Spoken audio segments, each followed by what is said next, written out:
Agents, you have 10 seconds.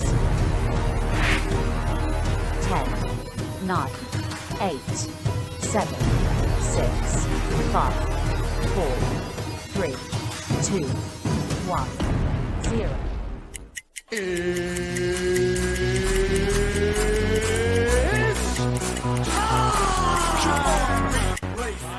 Second, 2 out, Palmero over the head of Jenks. Uribe charges, throws, out! And the White Sox have won the World Series. Open, Chicago with the lead. Chicago Bulls have won their 6th NBA championship. Under it, into the middle with the 15 to the 20, breaks free of the 25 to the 30, to the outside, 40, midfield, 40, 30 to the coast, 20, 15, Hester 5, touchdown Bears! Time in 6 seasons, it's 1 goal achieved. The Chicago Blackhawks win the Stanley Cup. A little bouncer slowly toward Bryant. He will glove it, throw to Rizzo. It's in time, and the Chicago Cubs win the World Series. What up, what up, what up? Welcome to Shawn and Maya in the morning on this Hump Day edition. I'm your boy, the SuperBack, Shawn Sierra. Thanks for tuning in. If you're watching us on Facebook Live, well, then I guess you found us on Facebook. And if you're not following us on Facebook, what? Listen, go to Facebook, type in Sports Zone Chicago, click the like button, and now you're following Sports Zone Chicago. Simple. But wait, there's more. Go to the show's page. Go to Shawn and Maya in the morning. Like our show's page as well. And now you're following Shawn and Maya in the morning. También. That means also in Spanish. Okay? Now, if you're watching us on our YouTube channel, excellent. And if you're not subscribed to our YouTube channel, for real? All right, listen. Go to YouTube, type in Sports Zone Chicago, click the subscribe button, and also click the bell next to it. That's the notification button. That'll let you know anytime a show from Sports Zone Chicago is going live. Get it? Got it? Good. Listen, if you're watching us on our mobile app, yay. That's what I'm talking about, baby. I like it a lot. All right, we have an app. Wait, if you didn't know, come on now. What's wrong with you? We have a mobile app. So stop what you're doing because I'm about to ruin the image and the style that you're used to. So go to wherever it is that you get your apps from, whether it's iTunes, Google Play, Amazon, Walmart, Kmart, 7-Eleven, Zayre, Zemsky, Macy's, Montgomery Ward, Venture, Woolworth, wherever you get them from. All right, you go there, you type in Sports Zone Chicago, you download it, you take us with you on the go. So not only do you get Shawn and Maya in the morning 3 days a week, not only do you get our other live shows throughout the week, not only are they archived there like they are on Facebook and YouTube, but I'll tell you what, we give you a slew, and I mean a slew of articles, thanks to my man Clarence Council III. Big up to Clarence for keeping you abreast of all articles Chicago sports related. Yay. And listen, if you're watching us on our Roku channel, I like that kind of party, baby. And if you didn't know, you better ask somebody. We have a Roku channel. We're live there, right, Mickey Ficky, now. All right, listen, go to Sports Zone Chicago. If you have a Roku device in the house, a Roku TV, go there, download the tile. Download Sports Zone Chicago's tile. Put it right next to Prime Video, Netflix, Hulu, Disney Plus, HBO Max. Actually, it's just Max now. Okay. Stars, Showtime, BET, whatever. Download it. Put us right smack dab in the middle of all of them. Please. Just do us that solid. Do us that favor. All right. Now, you can also tweet the show. You can tweet us at Sports Zone Shy. That's CHI at Sports Zone Shy. Now, if you want to follow me, just me, personally online, you want to know what I did? Well, let me tell you what I did. You want to know what I did? Well, here's what I did. I made it nice and easy for you folks. Nice and easy. One handle for Facebook, Twitter, Instagram, Snapchat, the Snapper, and TikTok. All one handle at the Shawn Sierra. If you want to follow my lovely co-host, Maya Akai, you can follow her on Facebook and Twitter at the Sports Chica. And if you want to follow her on Instagram because you're an IGer and you do it just for the gram, well, just follow her at Maya_Akai. It's MAYA_AKAI. Man, we have a phenomenal show for you today, man, but we need you to get interactive. So listen, whatever platform you're watching us on, whether it's Facebook, whether it's YouTube, whether it's our mobile app, leave a question or comment on that platform. You can't do it through Roku, so make sure you have your phone or your tablet or your laptop next to you while you're watching this on Roku. But in the other three devices, other three platforms, all right, leave a question or comment on that platform. All right, it'll come up here in the thread. and we'll get it up here on the screen. And you know what? That's what makes this the best morning Chicago sports show around. Is you. It's your questions, your comments, your smart ass remarks. Bring it, baby. We want all that smoke. We ain't scared. Ain't nobody scared over here.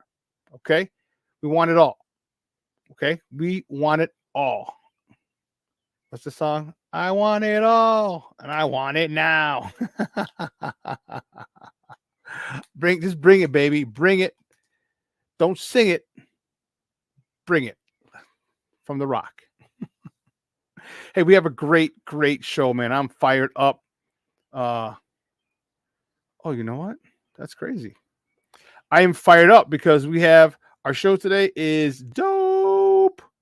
Man, so we have, who do we have first? At 9:30, my guy, John Dietz from the Daily Herald. He's going to join us.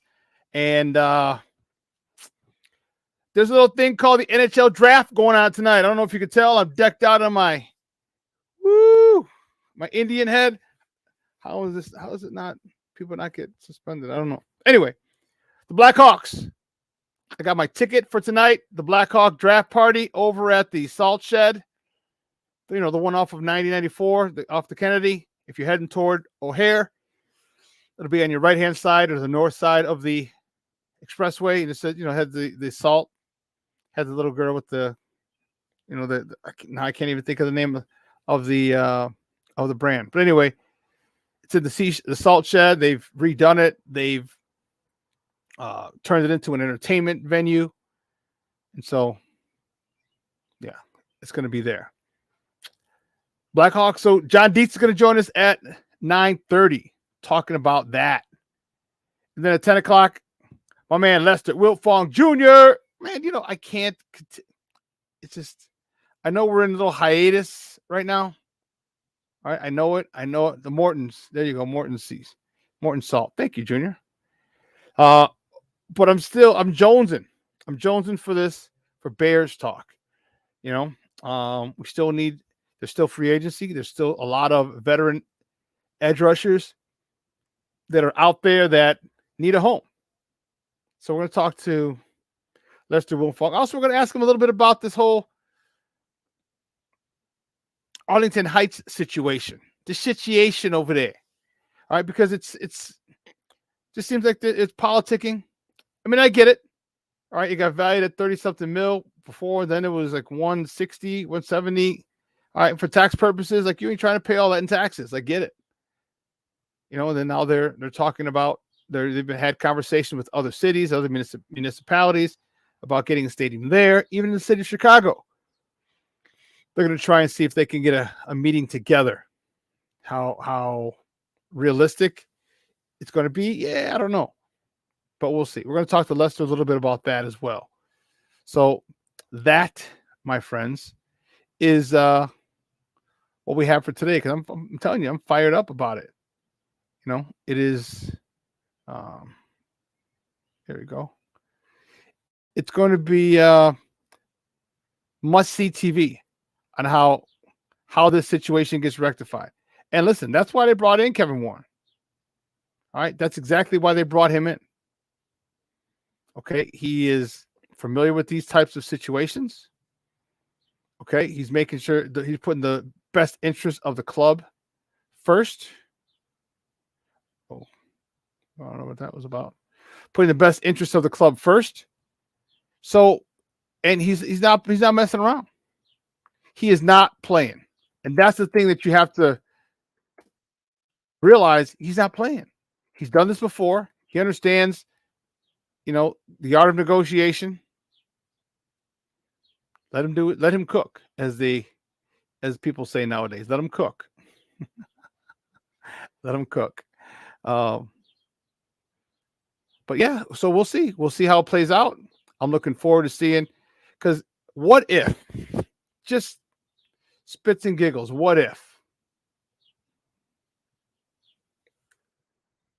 the Bears actually were able to get back to Chicago? Just what if? I know it's highly unlikely. Okay, but what if? What if they were able to get a lakefront property? How dope would that be? How dope would that be? That'd be pretty dope. So, but again, there's a long way to go. I don't anticipate the Bears being in a new stadium 4 or 5 years from now. I just think there's just too much to do, and that's not even getting to the development, the building of it, the building of the new facility. It's not even there. I mean, there's so much. This is Chicago, and politics is a son of a gun. Politics is a son of a gun anywhere. However, it's especially a son of a gun here because everybody's always got their hand out. Everybody, and to get through all this, to get everybody satisfied, so the project can move forward, it's gonna take a lot of palm greasing, a lot of palm greasing, and some time. So, and again, the Bears don't have to move at any particular rate. All right, they still have a lease through what, another 10, 12 years? No. Yeah. At Soldier Field with the Park District, so they don't have to leave. And it would behoove them not to at this point. They have another 5 years because there's a penalty that they have to pay. Was it $9 million a year or something after that? If they leave, they still got to pay. So they're in no hurry. They're going to want to pay as little as possible. All right. They're not going to want to, because first they need a top-notch facility. And that's the issue. That's the thing. They have to get a top-notch stadium, because think of all the stuff that's going on. Think of all the new stadiums that have been built. All right. So first of all, it has to be on par with those types of stadiums. But secondly, it's got to be ready to roll 365 because of the multitude of business opportunities that'll be there. But anyway, guys, listen, let's get right to it. Guys, you know how we do. The first segment of every show is called Top of the Morning. It won't come just when you want it.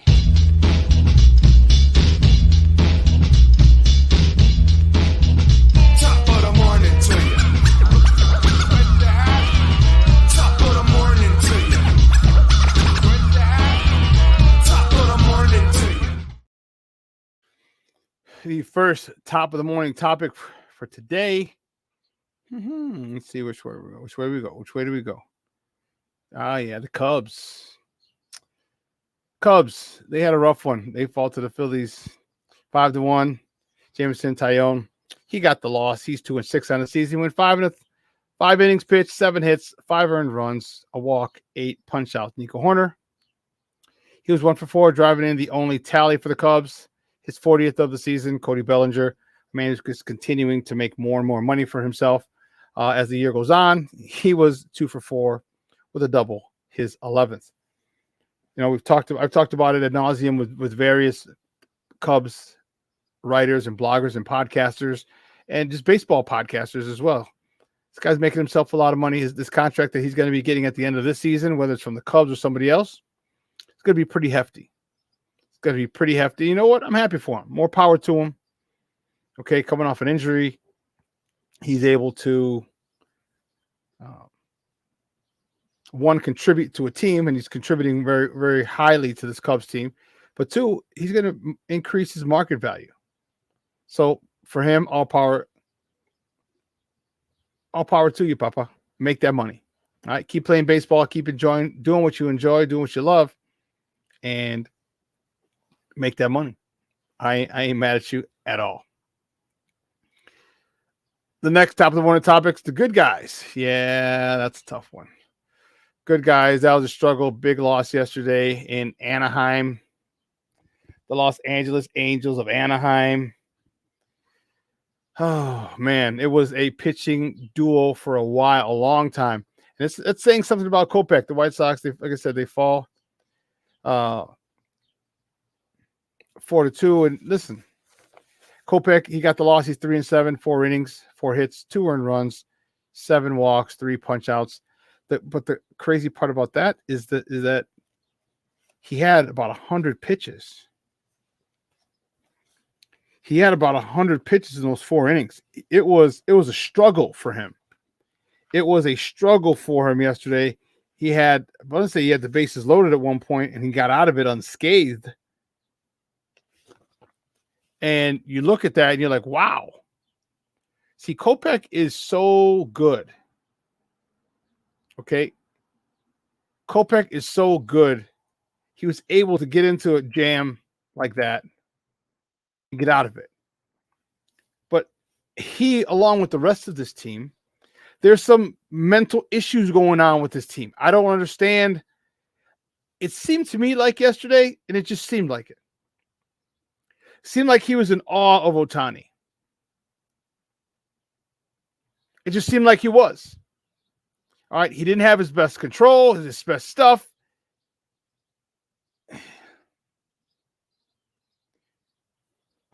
He seemed in awe of a guy. He seemed like a rookie who's up facing his childhood hero. That's what it seemed like. And don't get me wrong, he went after him. He struck him out. Struck him out nasty. Ohtani ended up on one knee, on his left knee after a swing. Beautiful. But Ohtani touched him up. First at bat, he touched him up big time. So I don't know where to start with this team. Okay.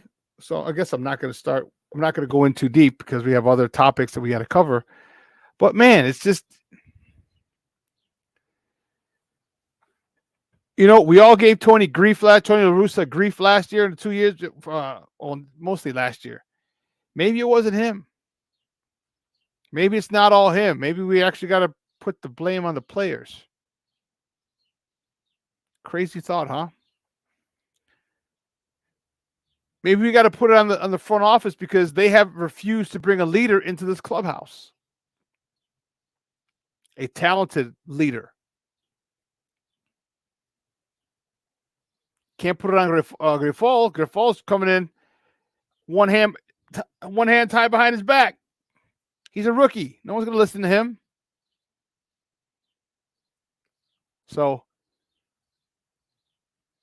it's truly a frustrating situation. However, one thing which is not so frustrating,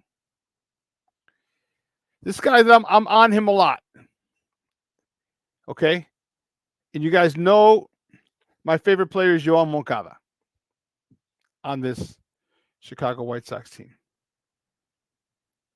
And some people have claimed that I don't give Yoan as much shit as I give this guy.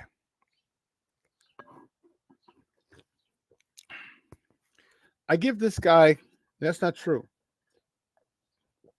I seriously don't see that it's. I think Luis Robert is one of the best and most talented baseball players on the face of the earth. And this past week, he was on display. This is what he did. Luis Robert Jr. was the American League Player of the Week. It is awesome. It's awesome to see stuff like this. Awesome to see stuff like this because it shows you how talented this guy is. The disparity, the dichotomy with which this guy comes to the plate and swings the bat is the mind-boggling part. That is the mind-boggling part. Is that he'll come up, he'll hit a homer, hit 2 homers, doubles, single, whatever. And then the next at bat, he looks like a overmatched rookie. All right? There's got to be a level of consistency with him because the talent is there. The talent's there with Eloy. The talent's there with Yo-Yo. The talent's there with Tim. It's there with all of these guys. But the mental strength and the mental fortitude isn't. And that's my perspective, my opinion, that it's not. Because me personally, I see it. I see it's the void of consistency, the void of of understanding and loving the process. Why were there so many first pitch swings last night, or why were there so many first pitch strikes? People were trying to see what he could throw. And then right away after the first pitch, if you got a strike on you, now they're swinging right away. Take them deep in accounts. I think there's still a little too much awe of Ohtani by our team. And it's not to take away from his talent. It's not to take away from his ability as a pitcher, which is phenomenal, one of the best in the game, but go after him. The problem is we missed so many pitches. There were a couple of pitches. Jake Berger missed one. He hung one to Jake Berger, missed it. Oh, did he miss it? Gavin Sheets, he hung I want to say a slider to Gavin Sheets, and Gavin Sheets missed it. He fouled it off. Like, this is a thing that I talk about. If you're not focused every at bat, I don't care how good of a pitcher you are. I don't care how good of a game you're having. I don't care if you're throwing a no-no, of a no-hitter. I don't care if you're throwing a perfect game. There are going to be pitches that you should not have thrown. All right, you're going to hang one. You're going to hang a pitch. All 90, 100, 110 pitches that you throw aren't going to be exactly where you want them. And as a hitter, we have to hit mistakes, especially when you get a guy like Ohtani, who doesn't make very many of them. So when he makes 3 mistakes in a game, he pays on all 3. He pays on all 3. And I don't see a lot of going deep into counts with this team. I don't. And it's frustrating. Because you hear me talk about it all the time. All the time. Anyway. Next top of the morning topic. The Blackhawks made some news yesterday. They trade for former first-round pick and Hart Trophy winner Taylor Hall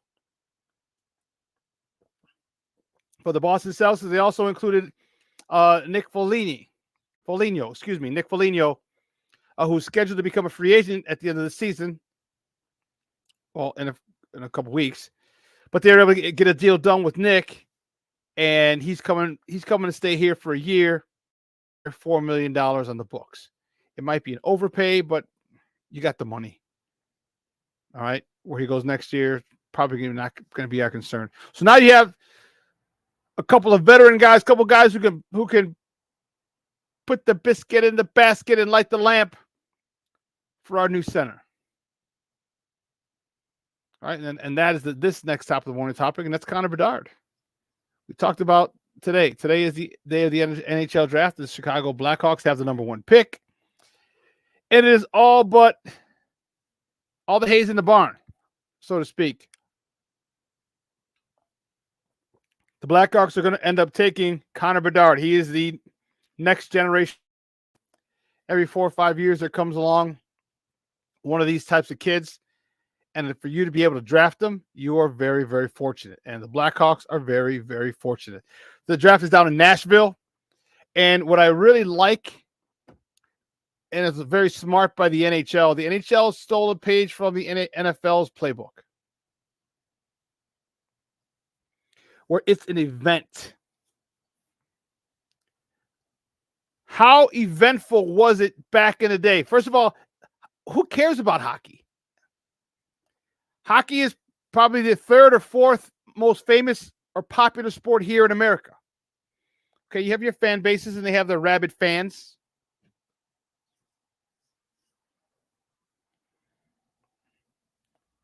John. But hockey's not very popular. Okay? You got football.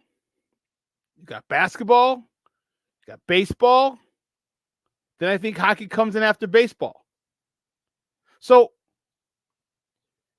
for him to get a city, and have the league on display in Nashville is awesome. Because it's cool. It gives you something to do. It gives fans something to do. Like, hey, listen, especially Blackhawks fans, There are so many Blackhawk fans down in Nashville. Tons of them. Because a lot of them have been there partying before. So they know. But other fans from different fan bases can head down there as well. They saw what the NFL did with the NFL draft. Remember, it was here in Chicago 2 years in a row, the NFL draft.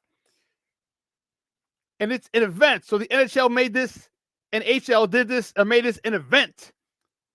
So you got barbecue, you got country music, bars. So you have it all down there. And this is the guy we're going to grab. This is the guy that's going to change the fortune of our franchise. 17-year-old Connor Bedard. The guy is a phenom. The guy is a freak of nature. This guy is extremely, extremely, extremely talented. And that's going to be ours. He's going to play for us. He's going to play for us. And I'm fired up about it. You see, I got my Blackhawks shirt today. I'm fired up. I got my new Blackhawks hat. So did I tell you the funny story about this hat? If you're watching. So my cousin's birthday, my cousin Charles' birthday was yesterday. But he had his party over the weekend. All right, so I went over there. And actually, I thought it was last week. I was getting ready to go. I brought the car out of the garage. I was going to bring Mom's. And for some reason, I said, let me just double check. I did, and it was the following week. It was this past weekend. Not 2 weeks ago. So I had his gift, the whole nine. But when I went to go get his gift, there's a Dick's outlet out here. And at the time, they were having a licensing sale. So all officially licensed gear was buy one, get one free. So I got him a Bears pullover, and then I got this hat. It was for free. I should have gave it to him because he's a huge Blackhawk fan. But I'm like, no, I like this one. Anyway, well, listen, we got to take a quick break. And on the other side of the break, we're going to welcome my man, John Dietz. All right, from the Daily Herald. So don't go anywhere, folks. Keep it locked right here. Shawn and Maya in the morning on Sports Zone Chicago.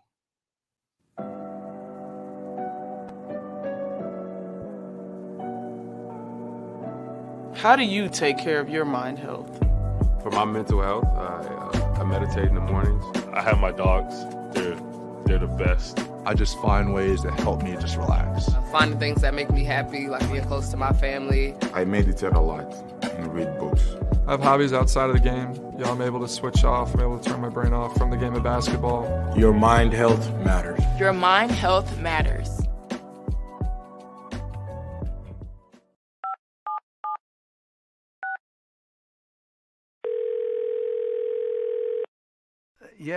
Yeah, hello. I'm really not sure if this is what you all do, but I really don't have anywhere else to turn.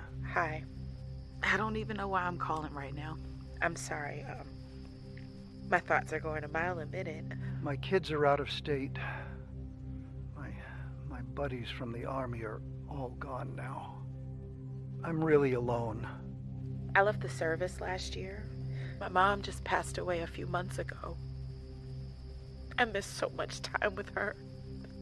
I keep getting calls about the bills, and I'm trying to get a job, but I feel so stuck. Okay, ma'am. I'm glad you called. Okay, sir. Let's stay on the line and walk through some things. Thanks. Okay. Thanks a lot. Thank you. Hey, it's your boy, the SuperBack, Shawn Sierra, and be sure to follow Sports Zone Chicago on all social media platforms, on Facebook, Instagram, and our Roku channel. You can find us at Sports Zone Chicago, and on Twitter, we are at Sports Zone Shy. Also, be sure to download our mobile app so you can take Sports Zone Chicago with you on the go.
double against Ohtani. Vaughn batted.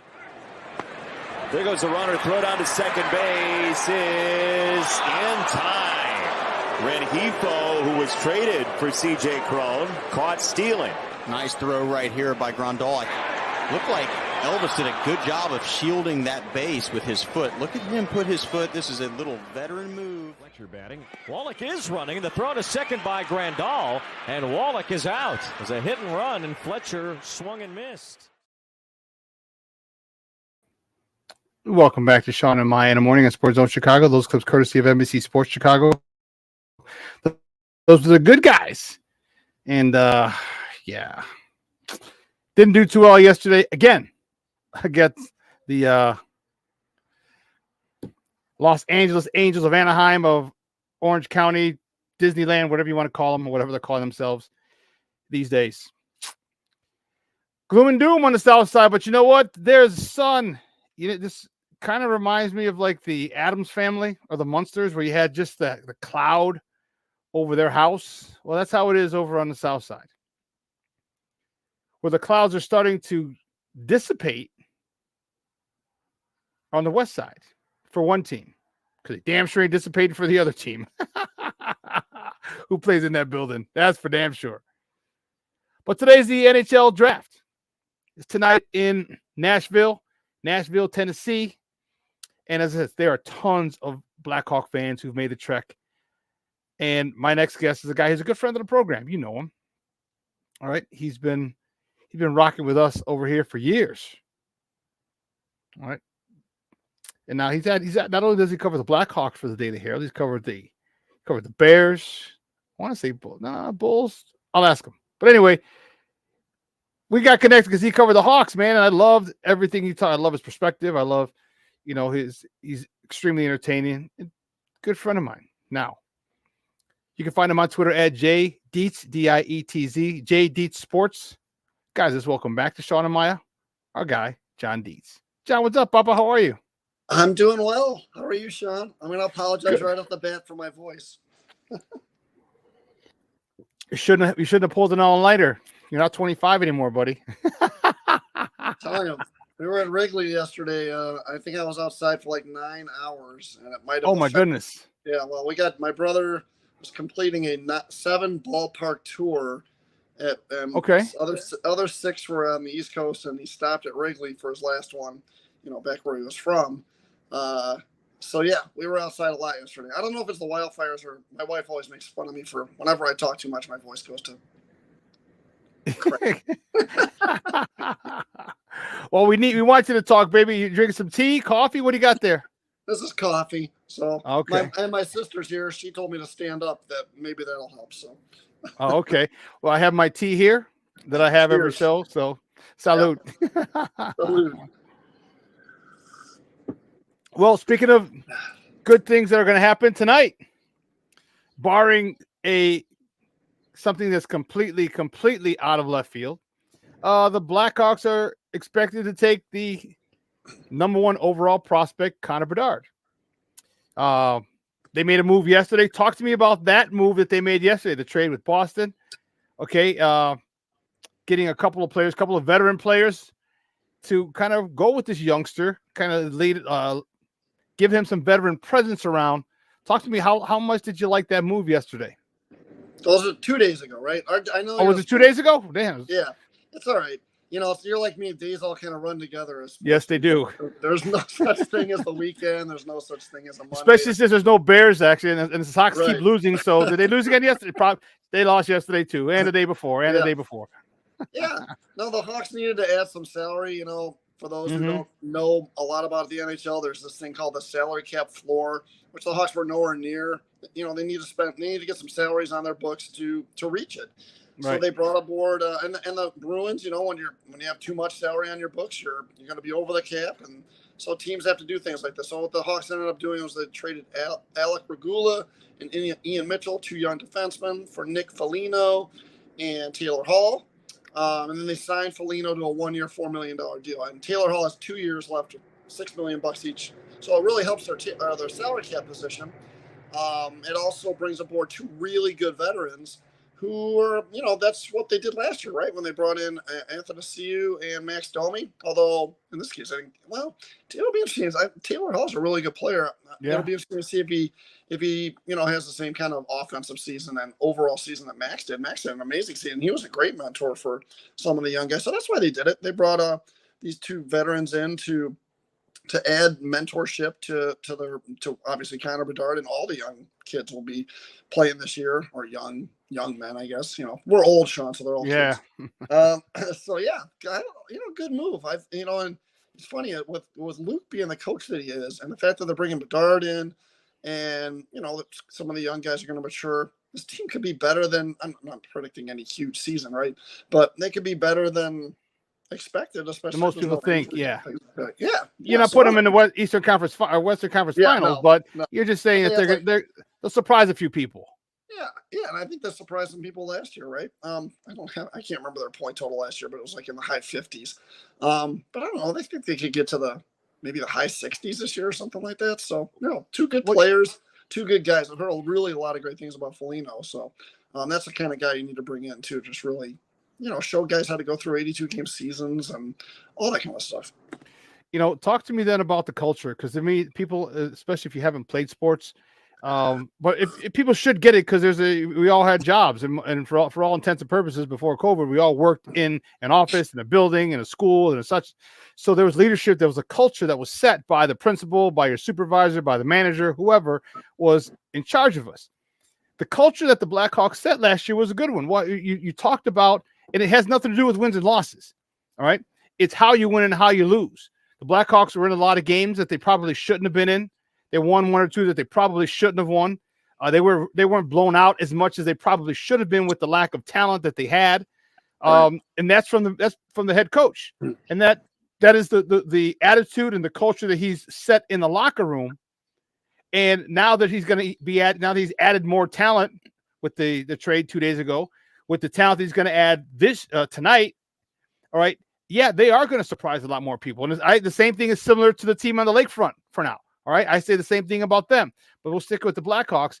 But talk to me about how important that culture is, because now that you're going to be adding some actual talented, very talented players. Yeah. Well, and don't forget, I mean, the Hawks, I think we all know this, right? The NHL draft is much different than the NBA or the NFL. There's only one kid who's going to be playing in the NHL next year that the Blackhawks draft today, right? That's it.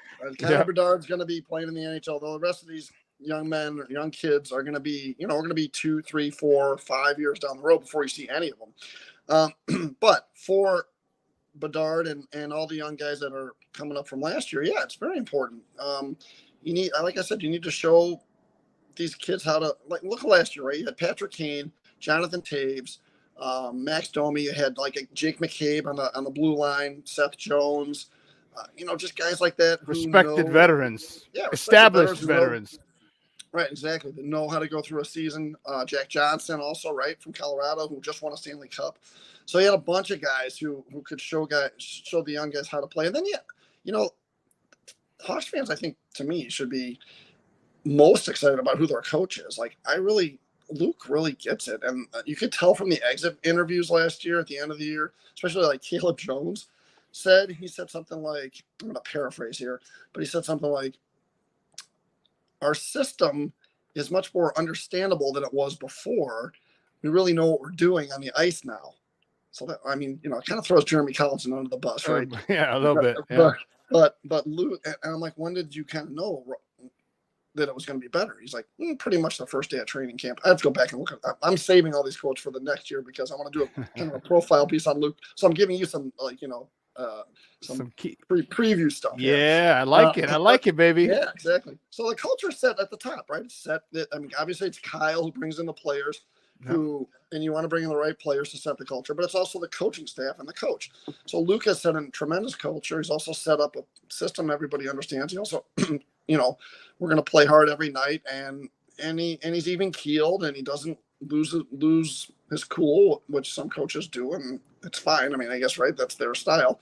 But they understand how they need to play, and you're not going to have it every night, right? But they just get it. They get it through their coach, and they get it through the veterans. So it's a good mix. And it's going to still be a few years before you see the playoffs, but in the meantime, set the right culture, like you said, right?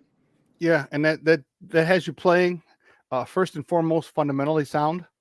Okay, and that alone, because when you get to that level, there's a lot of people who are extremely talented, and sometimes if you don't play, and this is all sports, all professional sports, if you don't play fundamentally sound ball, you have a chance to get beat. All right, despite your talents. All right, because if you're fundamentally sound, you're going to exploit the weaknesses or even the talents of people who are more talented than you. All right, so the fact that they're going to play fundamentally sound hockey, all right, in addition to the added talent, is very similar to what the Cubs are doing. All right, the culture was set last year with David Ross, despite the losses. Okay, and now, minus the little hiccup, people want to fire Ross after he lost one game, but the Cubs are back in it. The Cubs are literally back in it. They've got more talent. So I think this Blackhawk team is going to do a good number. Is going to do a number to surprise a lot of us and make us proud this first year. And I think the next year is going to be even better. And depending what all the draft picks. And that's where I want to go with the draft picks, seeing today is the draft. What do you expect them to do with because they have 2 first-round picks? Yeah, correct. Okay. Do you foresee, because this is what I said, and I hope they do. I hope they pull a Houston Texans move. Okay, you got 11 draft picks in this draft, correct? You have a few more, 1 first round next year, and 2 or more second rounders next year as well. Package a couple of those bad boys up and jump back into the top 5. No, not going to happen. Just stopping you right there.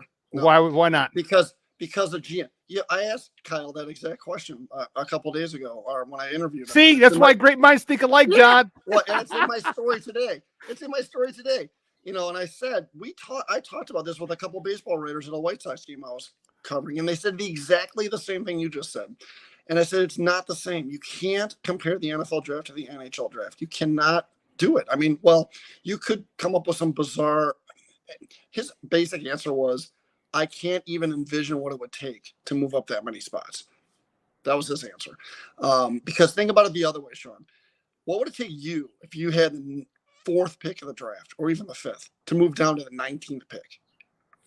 He's like, I can't even fathom what that would take. Even as deep as this draft is, like, I'm not going that far down to pass up on a guy like Leo Carlson or Michkov from Russia to go down to the 19th pick. There's too much crapshoot.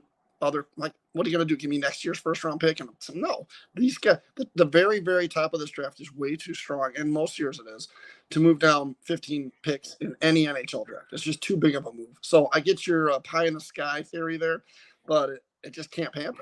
Now, having said that, I do think they're going to move up. I just don't think it'll be that many spots. Something like 4 to 6, 7 maybe spots. But, see, John, now you're getting me more excited. You know why? Because you can still get back up in there. Because if you move 5 spots, 6 spots, was it 19 that they're at? All right. Not going to happen. And you get up to 12.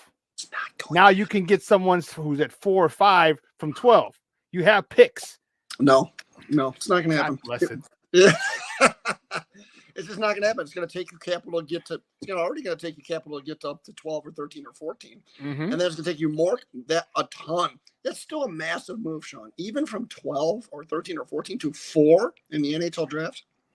If it happens, what's your favorite drink? What's your favorite drink, man? I'm buying you a case of it. Okay, if they get up in the top 5, Tito's. I'm buying you a case, whatever your favorite drink is. Tito's, nice big 4 half gallons of Tito's. Yeah, okay, that's what you're getting.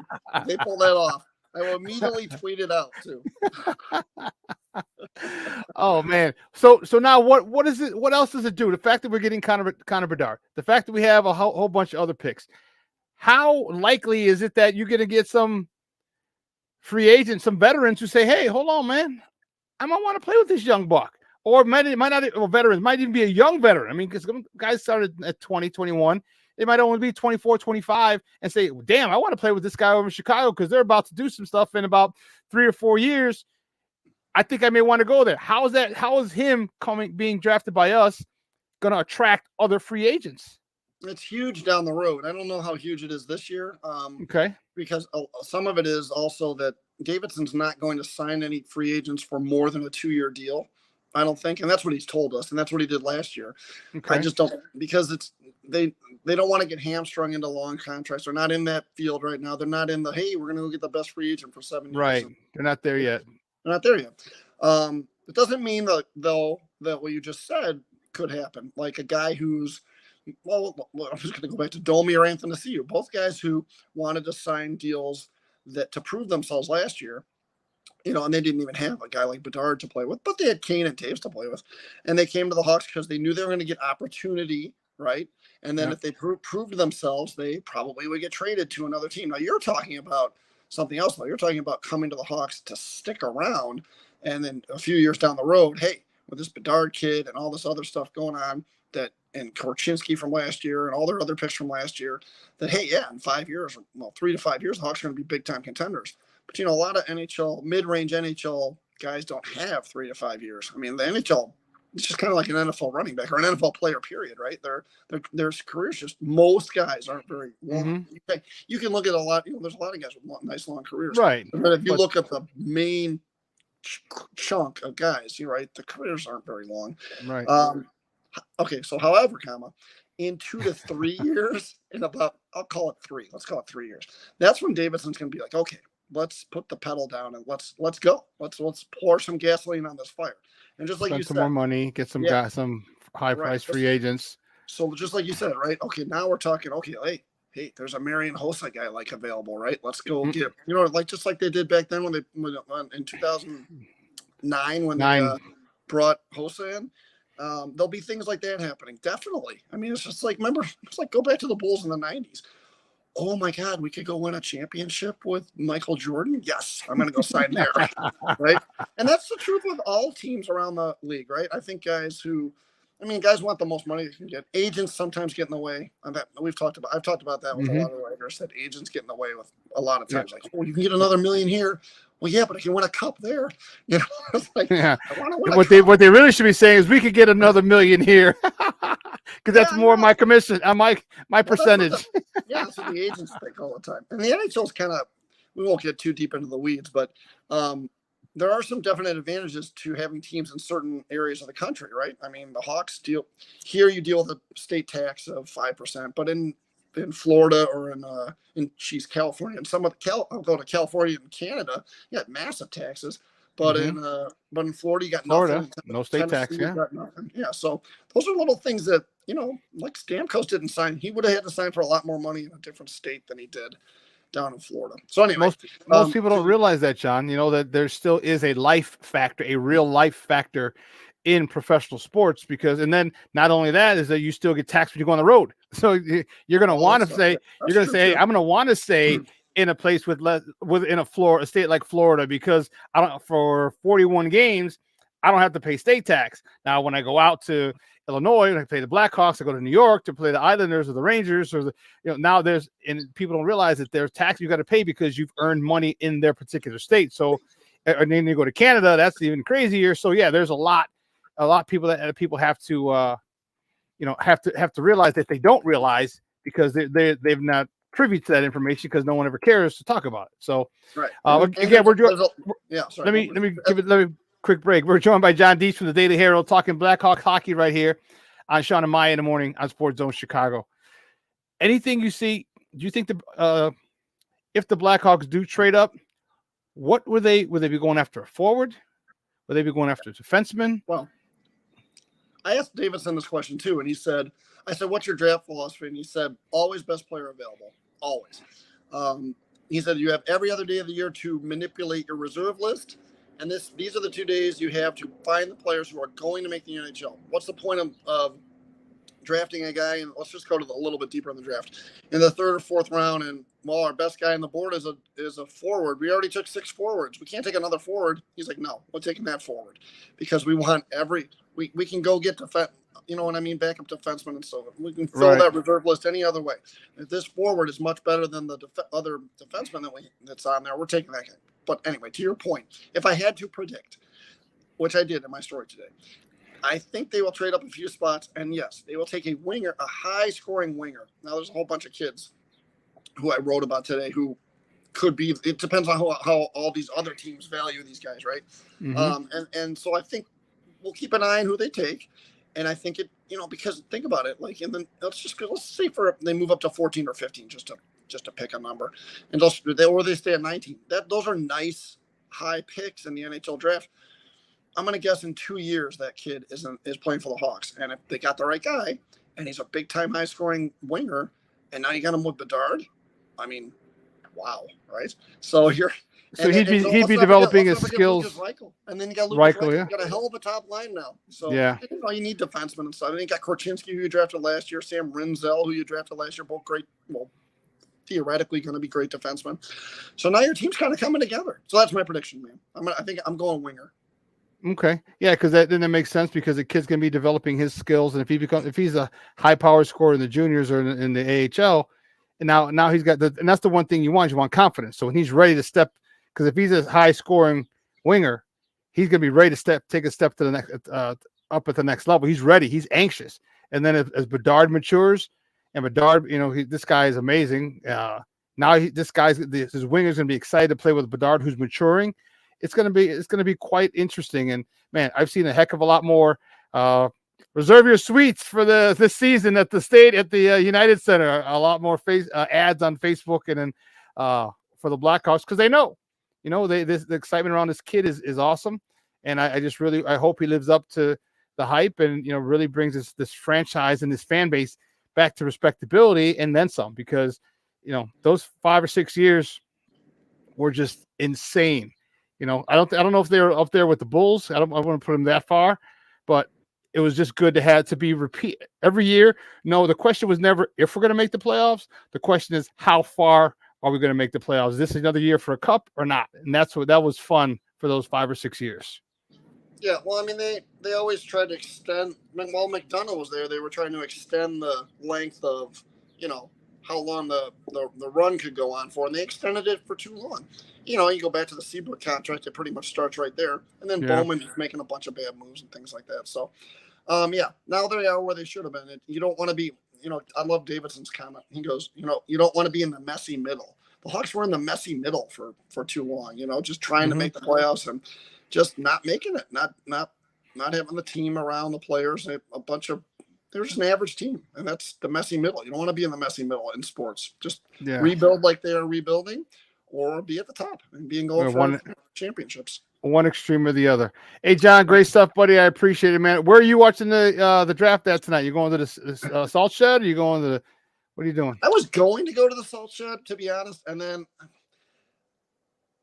I think I need to be at home just because the distractions down there. There's a little bit of issue with possible Wi-Fi issues and things you guys don't care about, but I can't be down there, and then the concentration issue, right? I mean, you got to kind of be zoned in and things like that, and if I'm not zoned in, and I don't know if they have a great writing place down there and all blah blah blah, so don't worry about it. I'll be probably home checking things out. I wish I was in Nashville, to be honest, but I'm not going to get into those. I'm not going to get into that stuff right here.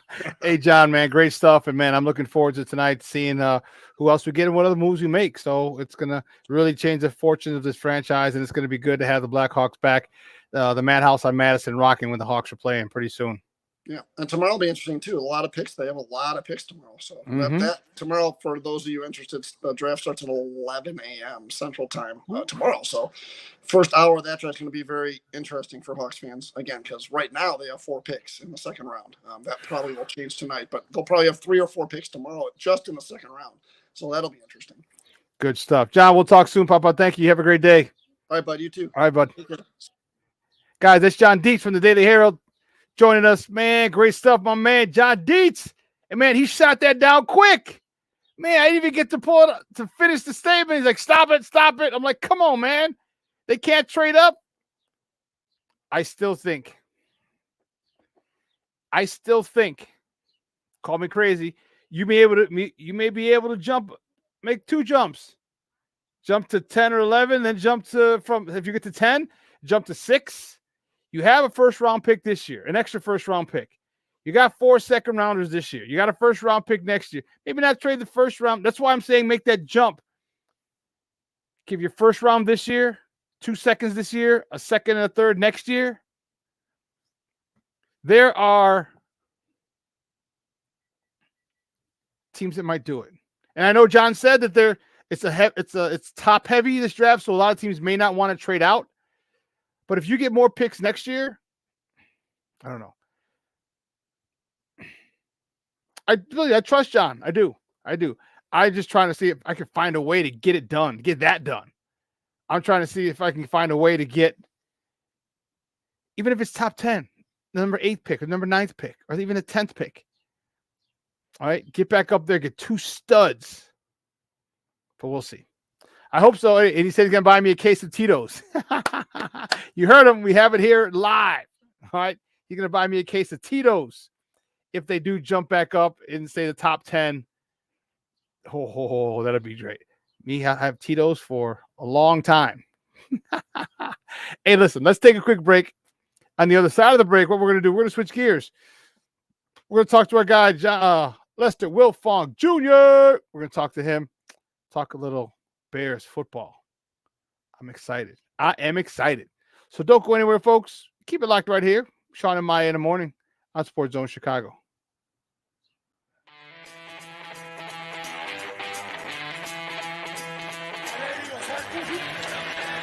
Off the fake.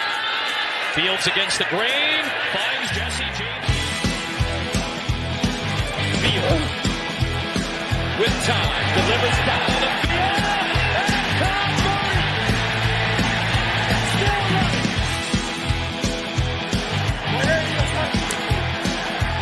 Fake one way. Fields stumbling. Trying to cut it back. Justin Fields making magic happen. There goes Fields. Touchdown.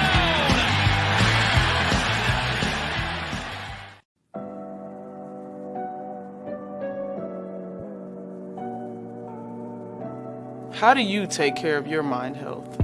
For my mental health, I meditate in the mornings. I have my dogs. They're the best. I just find ways that help me just relax. Finding things that make me happy, like being close to my family. I meditate a lot and read books. I have hobbies outside of the game.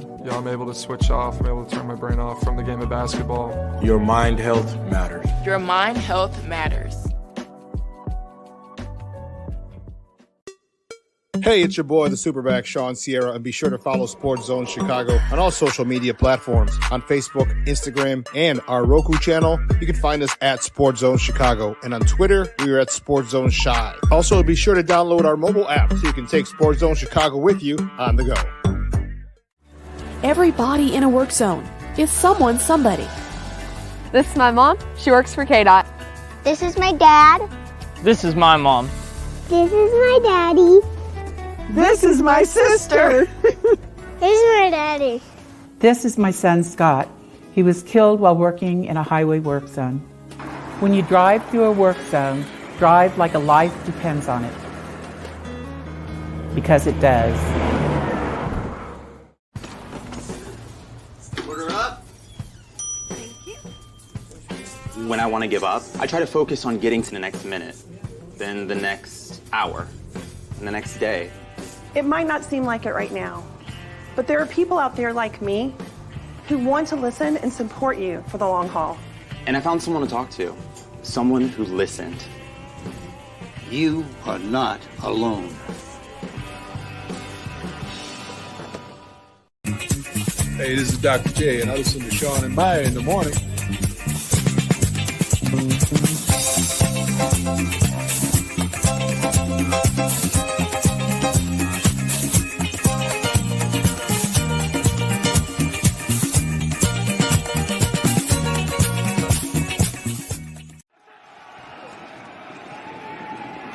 Allen stands in, throws far side, intercepted, picked off by Kyler Gordon. Gorlin up the sideline, still on his feet, coming back across, and now down at about the 35-yard line. Lost the ball. Allen one on the boundary. He looks left. Now he's going to run it out and get creamed at the 2. Welcome back to Shawn and Maya in the morning on Sports Zone Chicago. Those clips courtesy of CBS Sports. Dude, that's just that 30-second clip just made the hairs on my arm stand up.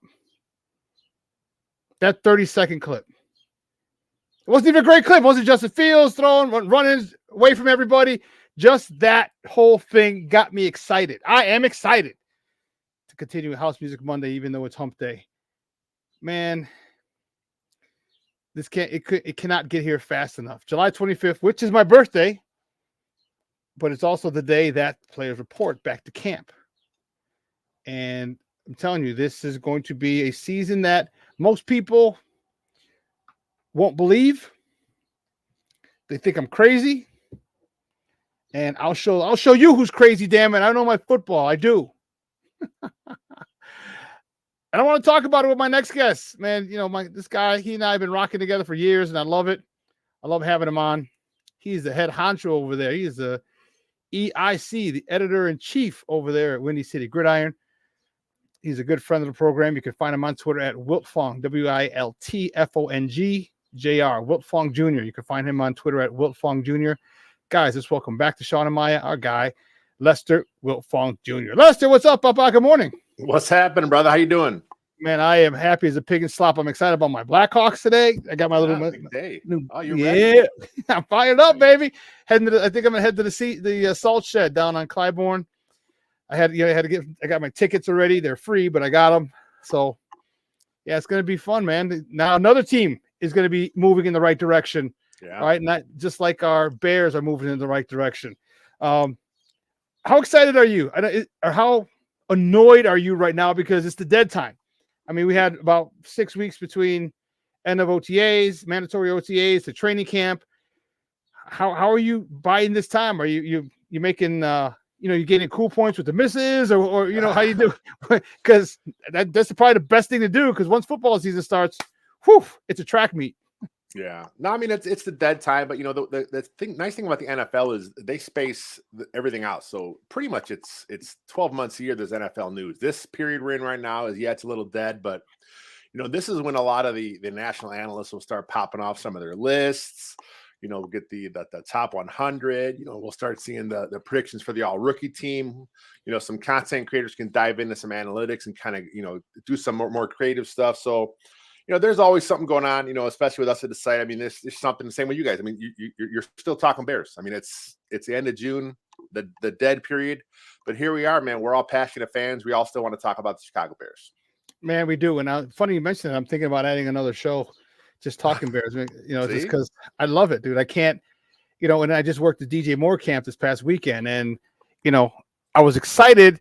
I was fanboy excited, but not because he's an NFL player. I mean, I was a former professional player. I partied with tons of Bears players back in the day. I was excited like a fanboy because this is our number one. This is a number one receiver. I'm like, do you realize you're number one Mickey Ficky receiver, dude? Do you know that? Do you know who you are? Do you know who you are, dude? And because it's one of the biggest pieces that we needed on this offense. Of course, we need the protection. That goes without saying, right? But the fact that when shit hits the fan, I need my number one receiver to come get it. And yes, we got one. Now, some may argue he's not in the top tier. I don't give a shit. All right. You could argue what you want. He might not be in the top tier because he didn't have a legit quarterback to throw him for the last 5 years. Now he's got a legit quarterback. And the thing that gets me excited is what these two can do together. The kid's 25, he's going to be 26. All right. Justin's 24, 25? Yeah, 24. They're right around the same age. So these two can grow together for the next 6 to 8 years. Come on, man. This is going to be one hell of a thing. How excited are you what are you going to do the first touchdown pass that he throws to DJ Moore? Yeah, it's exciting. I mean, it's like you said, it's just having that legit number one receiver. It's going to open up the entire offense. It's cool to see when we've seen it throughout the years. We've seen it with Brown in Philly. We've seen it with Diggs in Buffalo. There are teams that go out and get their guy to help their quarterback. I mean, this franchise is all in on Justin Fields. So that's going to be an exciting time seeing those two connect for the first time in a real game action.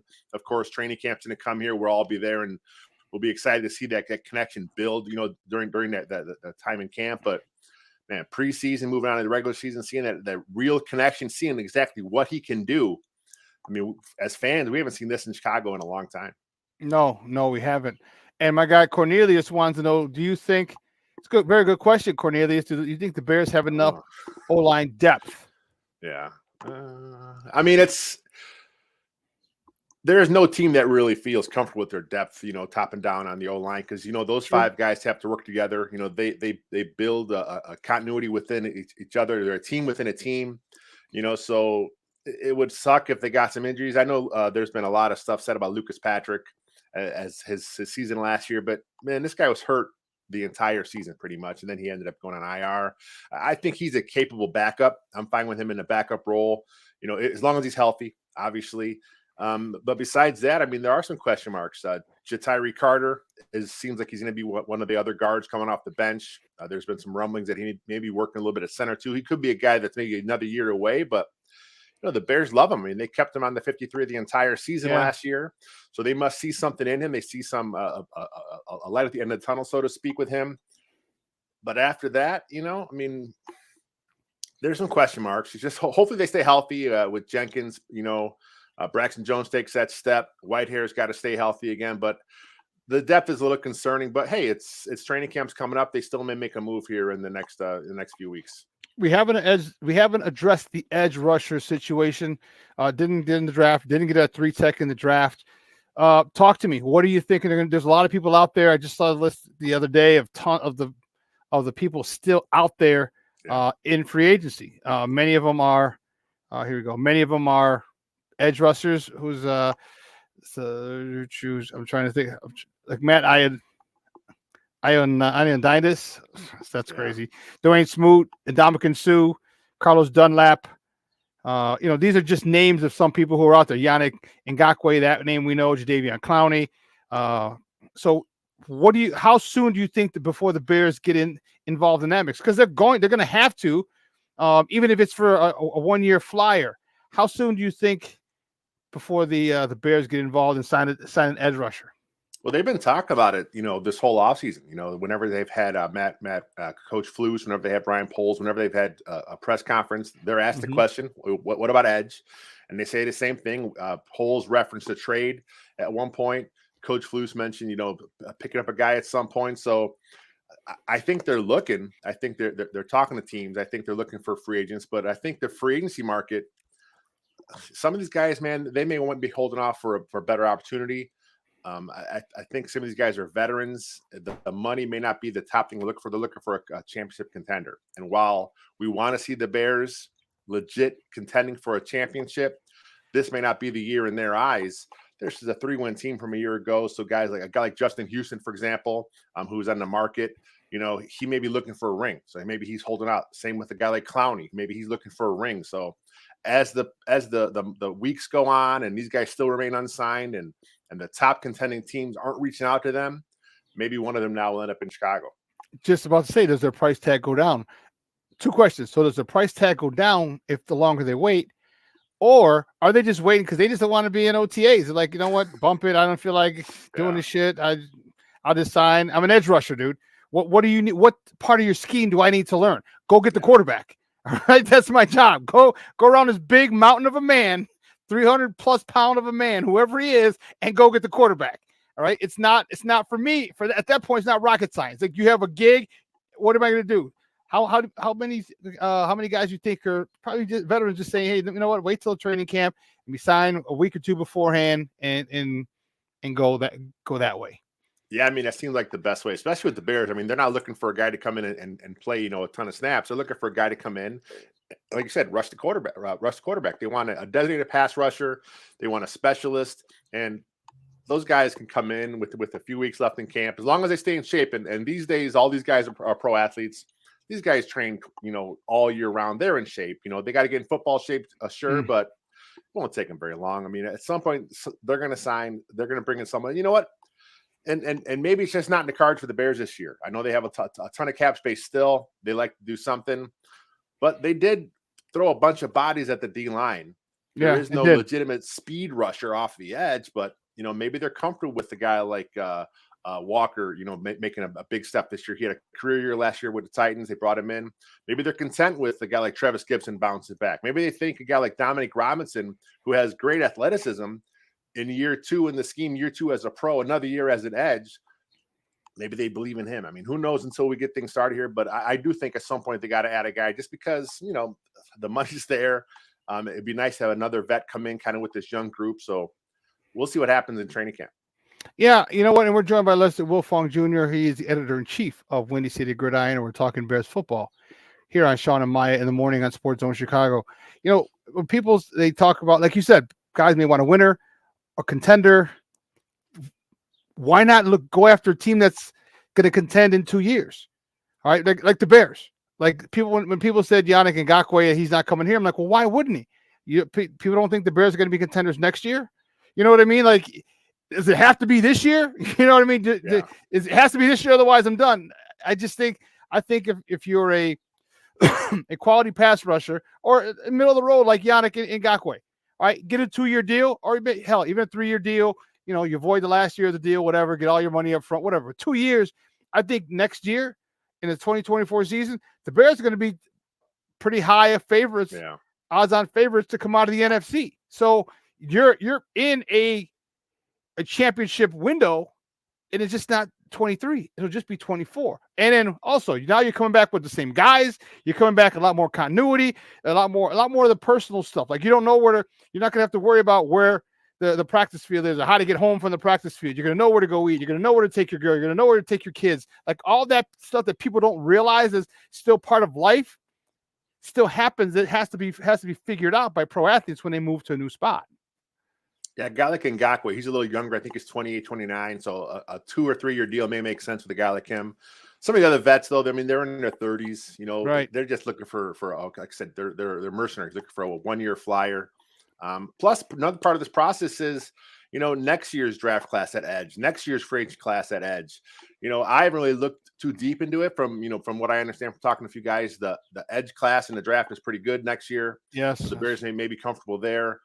Free agency, you know, who knows how things shake up. It always changes when guys get re-signed. But, you know, this is a process, like you said, from Ryan Poles, you know, and yes, he can't address everything in one offseason. Maybe his plan is, okay, we'll bide this year and really attack edge next offseason. And I mean, if that's the case, I mean, that's fine, because this was never a 1-year rebuild. You know, I think the team is on a good path right now. I would love to see a speedy edge come in and get after the quarterback, but you know, if it's not in the cards, we'll see what the guys they have can do. Yeah, that's true. And you know what? It's not a 1-year fix. And I think that's the best part about it, is that it's not a 1-year fix. Like, Ryan Poles is looking at this as like a 8-year plan. Like, we're going to get guys, we're going to bring in competition. Because talk to me about the way he's insulated that. All right, he's got guys who, if the starters or projected starters aren't here next year, well, guess what? We have guys who can fill in. They just signed Scott, the wide receiver. And we know Claypool and Mooney are both free agents. So if one of them doesn't show out this year, or one of them has crazy contract demands, after the season's over, well, guess what? Now you got a guy that you know who can kind of do what they do. All right, just seems a little more explosive. Defensive back, you got the kid out of Minnesota, in addition to the kid out of Miami, Tyreek Stevenson. All right, so in case we can't get Jalen Johnson, well, guess what? Now you got to talk to me how he's done that in every single room, running back room, D-line room. Tell me how important that is, because it also means there's competition to start as well. And that's one thing Ryan Poles has done with his drafts, and you know, he's kind of went, you know, we always hear him say best player available philosophy. He seems to kind of have done that. Yeah, he may have got a guy at a need with his first pick this year and Darrell Wright, but they needed a right tackle, but he was also the best player available on the board at that time. So it's not like they're reaching for picks. You know, they're kind of letting the board come to them. And you mentioned the secondary. Yeah, they have addressed it. You know, they've picked you know, 4 or 5 guys in the last couple of years in the draft. So there's some depth there, which is nice. It's a long haul. You know, they're building things up. And, you know, if Mooney and Claypool, I mean, there's money to go around if they both ball out. But, you know, the odds are them bringing both back is kind of slim, especially with the pick of Scott here. So we'll see how it shakes up. But I like the way the roster is being constructed. I was a little iffy on Ryan Poles' plan last year.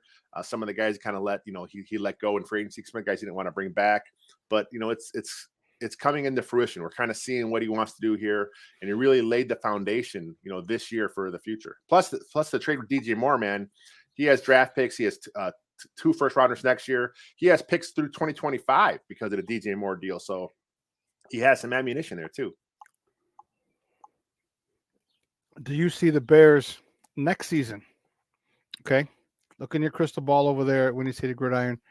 Do you see the Bears doing a Houston Texans move next year? They'll have 2 first-round picks.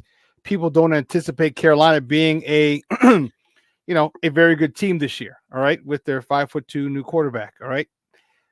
We have a second first-round pick. Can you envision the Bears jumping back up into the top 10 or top 5, saying, "Hey, here's a first-round pick or a second first-round pick. We'll give you a couple. Our second first-round pick. We'll give you some second-round picks as well to jump up and grab." You said the edge class was crazy. Well, what if they find a 3-tech and an edge? Do you see the Bears possibly doing something like that next year? And now we're talking all these studs, except for like Eddie Jackson. All these studs are like 25 and under. Yeah, we'll see. We'll see how the season plays out, but yeah, that's definitely an opportunity. That's part of the DJ Moore trade is they gave them all those additional draft picks. Ryan Poles is pretty smart to trade back to get right. They picked up a 4th-round pick. There are going to be some comp picks on the market for the Bears here within the next couple of years if things go as they anticipate. So a lot of draft picks, a lot of capital they can do. And if this season goes as they plan and there's a big improvement, I mean, this was a 3-win team last year. So if they jump up to 7, 8, 9, maybe even 10 wins this season, and there you go, 10. And they see the path, they see the future, they see that the next season will be really good there. So that's what good franchises do. They see the trajectory of the team. They have the draft capital. Now let's go make a big splash in the draft and let's move up and get our guy. I'm really, really happy with, again, the way he's constructed it. I'm really, really happy with the players that he got. Okay.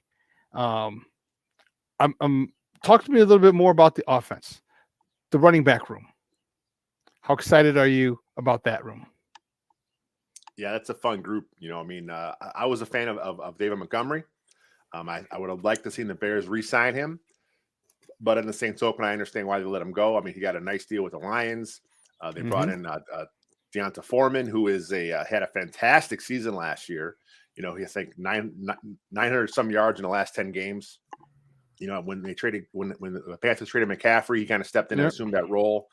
It was a bad team. It was a bad team last year, and everyone knew he was getting the ball, and he still produced. A guy like Roshan Johnson in the draft, kind of do-it-all guy. He at some point, because he has the all-around skill set, he may take over as lead back. It may not happen this year because you also have Khalil Herbert, really explosive. He led all tailbacks last year with average yards per carry. So it's a stacked running back room. I haven't mentioned Travis Homer, who the Bears brought in, who they envision with a 3rd down role. Yeah, he's more of a special teams guy. But in Seattle, his pass pro was top notch. That's why, he was Pete Carroll's, designated, pass blocker in those situations because they trust him. He understands blitz pickup. That's one area Khalil Herbert's working on. So the running back room as a whole, man, there's a lot of talent there. And I don't anticipate the Bears running game to take a step back at all this season.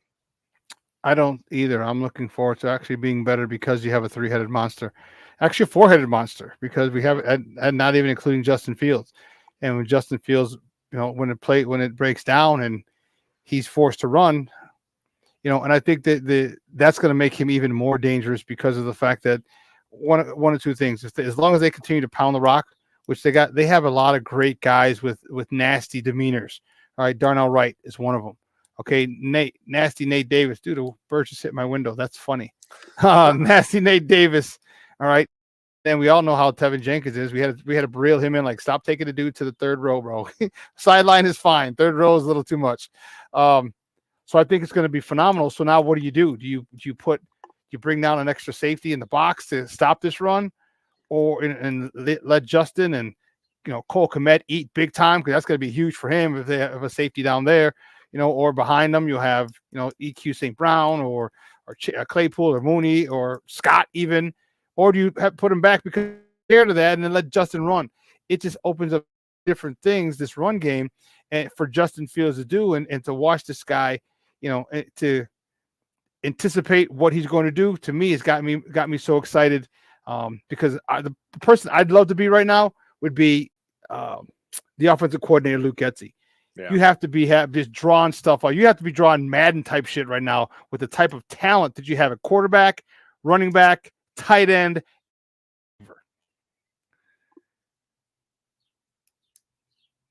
Yeah, I mean, and the thing with the running game, yeah, it sets up play action, obviously, but I'm excited to see a little more zone reads. I don't think they're going to call as many run plays for Justin Fields designated Oh, I runs, don't. but Yeah, I think some agree. nice zone reads to really stretch, stress the edge, let him give or take, and also some more RPOs. I mean, Luke Getsy, he was schooled in the RPOs stuff from when he was in college, so we didn't see a ton of that last season. But I think year 2 in the offense, he'll open things up. Some more RPOs. I mean, look, if you're a defensive guy and you're that linebacker or the guy that's in conflict, and Justin Fields is there with the ball in his hands, do you step up? Do you step back? What do you do? Justin Fields is such a threat that himself opens up so many passing lanes, so many running lanes, and now the Bears have some talent. They have DJ Moore. They have some guys. They have Chase Claypool, who we didn't see much of last year, but he's a big body receiver. He can run those slants. He can box out a defender and make those plays. And then, of course, you talked about the running backs. Running lanes be open. So it's going to be an exciting time with the Bears offense taking that next step. Year 2, Luke Getsy. Year 2 in the same scheme with Justin Fields. More talent, a revamped O-line. So it's exciting. Exciting is an understatement, Lester, and I'm fired up about it. I'm telling you, just thinking about it, I can tell you, working at DJ Moore camp, and it was crazy because his daughter was in my group. So there, we had little groups, like 3 or 4 or 5 players in your group, and he was just walking down the field with her daughter, and she looked at me and she smiled, and I smiled back, said, "Hi, princess," and she's like, "Daddy, I want to be in this group." He's like, "You want to be in this group?" He's like, "Yeah." So I was like, "All right." I was like, "Well, then sit down, young lady. Sit down like everybody else." And just seeing him and talking like he's a really nice dude. And again, I was just like, this is the dude who's going to take us out of wide receiver hell that we've been in. You know what I mean? It was so cool to see that the way it was addressed. And now that I got to meet him and talk to him, like I'm really, really fired up about him and this whole offense. Let's go to the other side of the ball. Defensively, you talked about all the bodies. There's no real big name splash. There's no Jalen Carter because they stayed away from him for whatever reason. But they did get a lot of talented guys on that defensive line. Talk to me about what you think. How you think this defensive line is gonna produce this year with a lot of younger, some free agents, but also some younger, talented, hungry guys. Yeah, I like what the interior, what they've done with the interior. A guy like Andrew Billings is coming over as a free agent. Big body guy. He kind of reminds me from the body type from Spice back in the day. Double-A Anthony Adams. Just a big body guy. He has a good athletic first step. He's not going to get a ton of sacks for you, but the fact that he's in that middle there, man, in that nose tackle spot, he may draw some double teams. You have the rookie Dexter, who all indications about training camp is he looks fantastic. I know a lot of scouts were talking about, a lot of guys on the internet saying, "Oh, he has a terrible first step. He's terrible." But that was a scheme thing that the Bears addressed, and he kind of talked about as well. And we haven't heard anything about that in training camp. We're hearing about him being explosive. And then a guy like DeMarcus Walker, man. I mean, he's been sharing all these videos online on social media, and he looks like he's the real deal, man. I can't wait to see him in pads and see what he does now that he's in this scheme, because this is like his 4th team in 4 years. Bounced around quite a bit. He's played some 3-4, played some 5-tech, played some nose. He's been all over that D line, but now he's kind of in a role where he's a 4-3 defensive end. They may kick him inside on occasion, but I think him having a defined role, him having a nice contract, he understands he'll be here for a while. He can kind of set some roots here, and I'm excited to see him grow. And I mentioned a guy like Dominic Robinson earlier. He flashed last year early, and then he kind of disappeared. But the talent's there, so let's see what he does. And like I said, there's some talent here. Just all has to come together. The linebacking core was drastically upgraded with the sign of Tremaine Edmonds and BJ Edwards. In addition to the holdover of the jackhammer, Jack Sanborn. Yeah. Then they also drafted Noah Sewell. Talk to me about that group. What do you see? How do you see it playing out? Obviously, Edmonds and Edwards are going to be the starters. You don't sign 2 linebackers for $100 million and say you're coming off the bench. But what happens to the jackhammer? And what about Noah Sewell? Noah Sewell is one of those guys who just always is around the ball. Yeah. Not the fastest dude, but he hustles. I think I told you that he's the guy that you don't cut back on once too many, all right? Because he's coming to ear hole you, and he's going through your ear, and He comes from a good football family, so he's got football in his blood. How do we get all 4 linebackers out there playing, or do we, or who switches, who alternates? How do you see that situation playing out? Yeah, it's obviously the 2 free agents are going to start there. Then who starts at the Sam is probably the big question at camp. Jack Sanborn has kind of been nursing injuries, kind of hasn't done much this offseason, which has been a chance for Noah Sewell to kind of get some starter reps there. Plus, they also brought over Dylan Cole, I believe it was, from the Titans, who has a lot of experience there. So I think they'll be fine at the Sam. I know a lot of Bears fans, they fell in love with Jack Sanborn last season because of what he did. He kind of came in out of nowhere, undrafted free agent, local kid. Obviously, that makes it a much more special to kind of see him thrive in Chicago. Mm-hmm. I think they're going to play them all, man. I think they're going to get them all out there. Obviously, this team will run a ton of nickel. So there's going to be only 2 linebackers on the field at any time. But, when they are in that base, you're probably going to see some Sewell, you're going to see some Sanborn, and kind of let them go. I think this linebacker group, because of all the additions they made, overall maybe the strongest group on the entire team as far as what they brought in. With a guy like Edmonds and Edwards, with Edwards, he was in the cusp of the Pro Bowl last year. Edmonds, he's already had a couple Pro Bowls under his belt. These guys give the Bears what they need. It's not the Tampa 2 that we grew up with Lovey. It's a similar scheme. And those 2 spots, the Will and the Mike, are very important.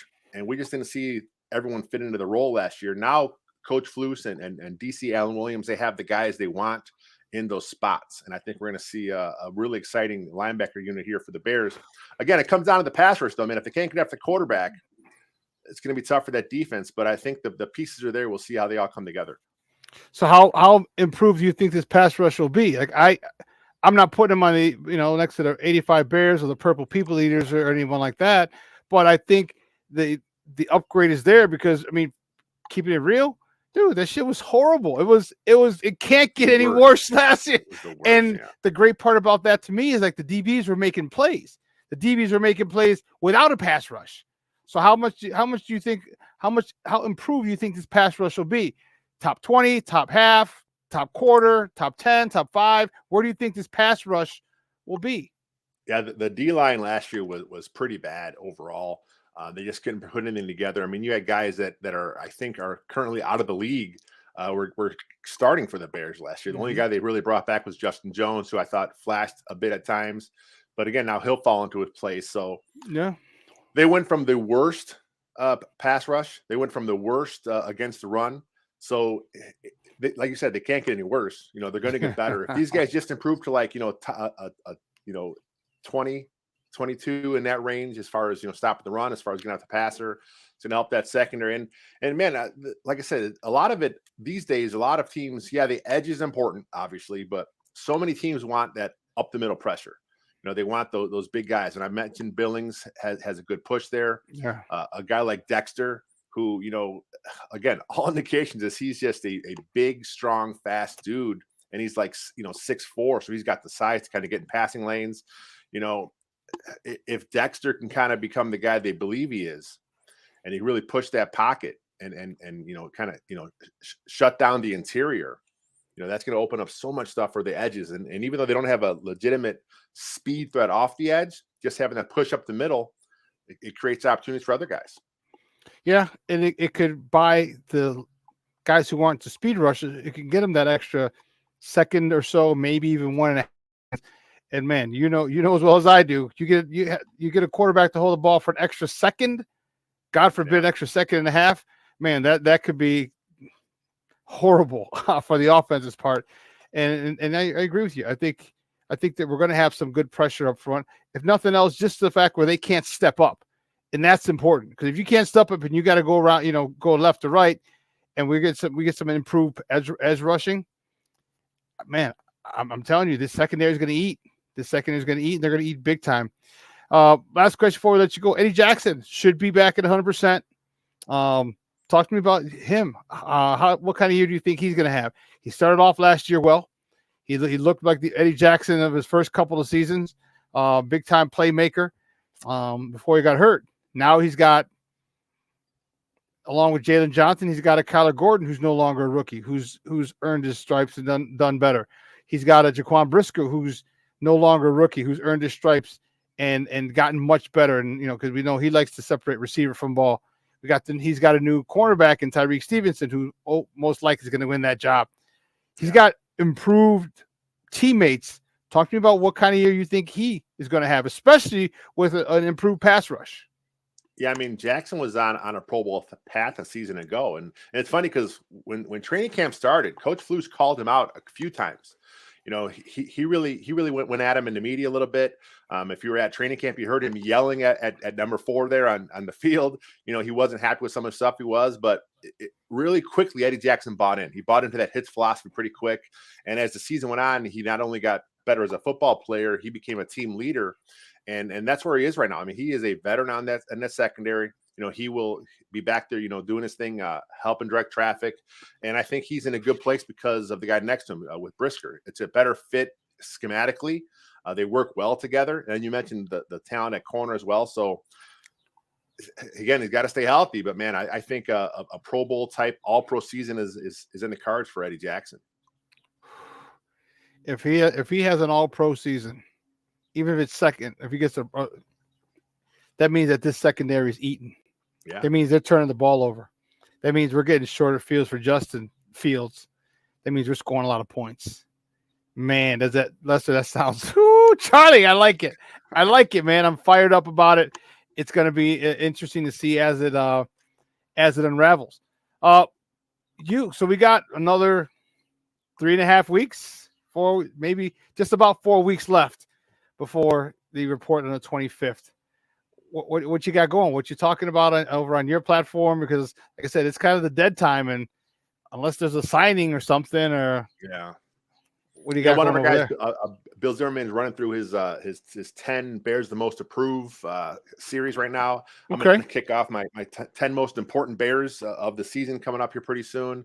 You know, the stadium talk's all in the news again today. Now it's Aurora. It's all over the place. Lake Forest is in the mix. So, I mean, like I said, there's always something going on with the Bears. We got it covered at Windy City Gridiron. You can follow me on Twitter at WillFongJR. Of course, the podcast channel still popping. And then, of course, the video channel, we got stuff there as well at Second City Gridiron. So it's always something, man. It's always something with the Bears. Mm-hmm. How are you thinking about those? What are you thinking about those negotiations now, adding all these cities into the mix? Do you think it's all just conjecture and it's really going to be Arlington Heights when it's all said and done, when the dust settles? I think it just, from a logical standpoint, from the footprint there, it makes the most sense. They already have the property. You know, I think they're just kind of holding out for the best deal possible. And that's kind of why Kevin Warren was brought in. He kind of did the same thing in Minnesota. You know, they had a deal in place and kind of, things kind of went around it and they ended up going to a different location. But I think as far as the Bears, though, the new stadium, it just makes the most sense in Arlington Heights. It does. Lester, great stuff, buddy. I appreciate it. Thank you so much. Hey, man, you and I, we could talk Bears for hours, dude. All day. I love it, man. I love it. Hey, we'll be in touch soon, man. Bear down, and sounds good. We'll talk soon. We'll talk. Bye. Bye. Guys, that's Lester Wilfong Jr. from he's the editor-in-chief over at Windy City Gridiron, talking Bears. Man, got my fix again. Got the hair on my arms to stand up. Feeling good, baby. Feeling good. I'm excited. I am excited. Bears season is about a month away. I'm telling you, it's going to be one that you cannot or will not want to miss. Sam, what are we talking about here, Sam? What's up, Sam? How you doing, Papa? Eberflus has never had a dominant pass rusher or defense ranked higher than 18th in pressure percentages or 12th in sacks, yet they're always in the top 10 in takeaways. Pressure from the middle is it. All those things, I'm not sure the accuracy of those, and if they are accurate, okay, imagine if you do get pressure. Imagine if you do, and here's the great part that we talked about, is there's a lot of rotational pieces.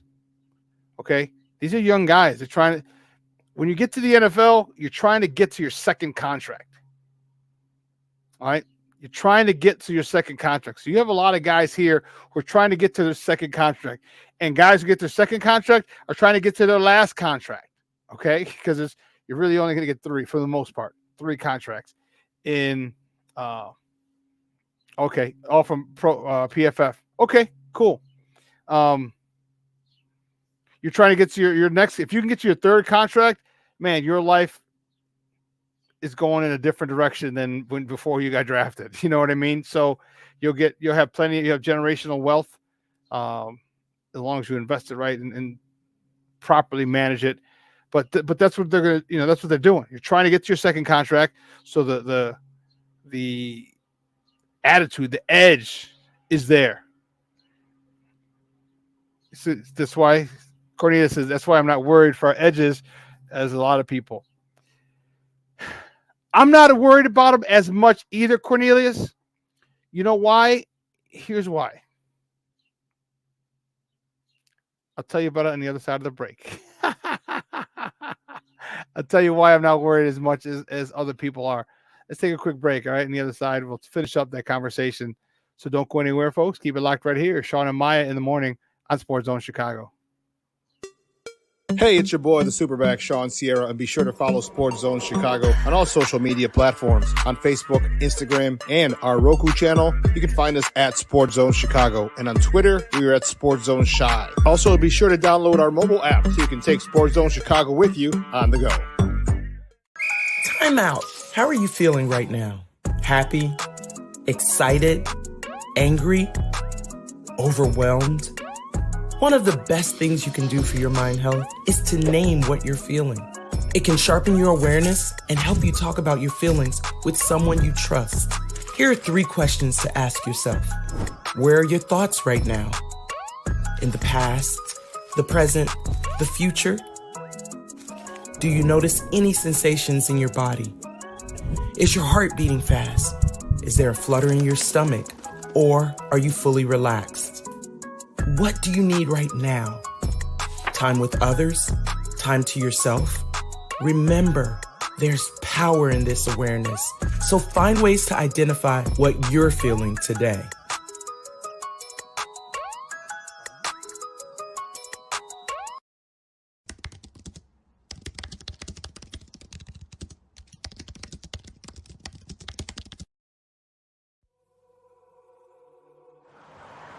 At a time when the news seems as subjective as the partisan politics dividing this country, independent professional journalism has become a resource people need to get the honest and accurate information for their lives.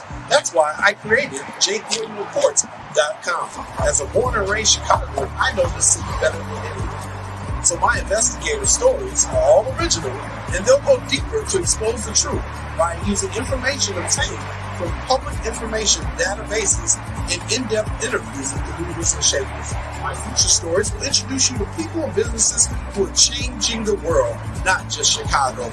My missing person stories will spotlight those who you don't hear about in the mainstream media, who are often overlooked. If you want to hear my personal views on things around the world, check out my blog site, which is based off of factual information and my life experiences. There's also past episodes of my weekly sports podcast show, What's Up Cuz, that I host with my real-life cousin, Lance Irvin. So if you're looking for all this information and more, check out jcoinreports.com and follow me on Twitter at jcoin. Every day, we take steps to keep the people we love safe, but some health risks are easy to miss. Ticks hiding in the yard can spread germs, like the ones that cause Lyme disease. Mice searching for food can spread bacteria that makes us sick. Mosquitoes lay eggs in standing water and can spread West Nile virus and more. Cockroaches are drawn to water in the home, leaving behind allergens that can trigger asthma attacks. Common pests can threaten our health. Learn how to protect your family at pestworld.org.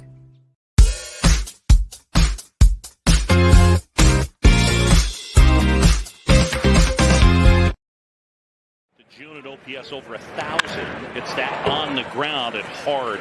Swanson gathers it in. 105.7, but it's an out. Chop to short. Ooh. Trey Turner, E6. And it'll bring up Nico Horner. Madrigal goes. The pitch outside. Throw to second base. Sails into center field. Madrigal on his way to third. And he'll get there standing up. 0 for 3. Ground ball, past a diving stop into right field for a base hit. Bellinger around third, he's coming home. The throw cut off. Welcome back. Oh, my goodness. Welcome back to Shawn and Maya in the morning at Sports Zone Chicago. So I had the window open because it was a little cool. I like to sleep with it I have comfort. The way I sleep, I have 2 comforters. So I like it cool in here at night. So I sleep under 2 comforters. I get great sleep that way. So as you can hear, the landscapers are here. So I had the window open. And oh, man. We're good before they come back again. But before we left,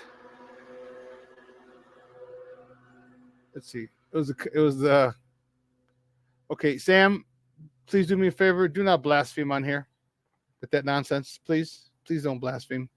Thank you, sir. I'd appreciate it. I think I'm trying to remember. Remember, I played football for a long time with Junior, and I played for 30 years, so I'd be forgetting stuff sometimes. But when we left, Cornelius, you said you're not as worried about an edge pass rush as a lot of people, and I said I agree with you, and I believe that's where we were going when we had to go to break. Because, and here's why. One, Patty, you stop it. You stop it, little lady. Don't encourage that type of malarkey, all right? Don't do it.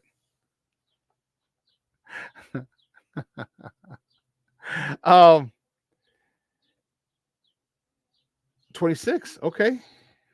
Yeah, that's a long time, dude. That's a long time.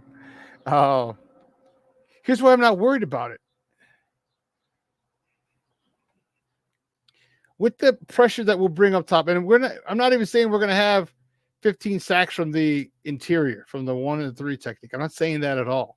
But what I'm saying is this: it's going to be an upgrade. All right, it's going to be an upgrade. You're going to have youngsters who are we talked about getting to their next contract. You're going to have youngsters.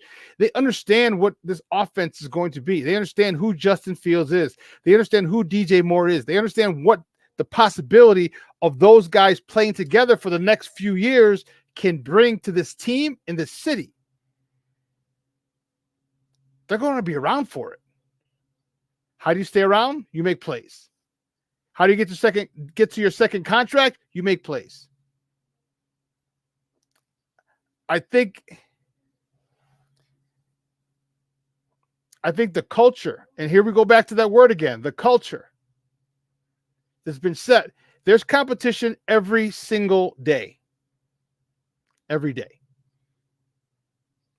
In the NFL, in life, but in the NFL, there's competition every day. Here, I'm just talking about the Bears, and that's the way it should be.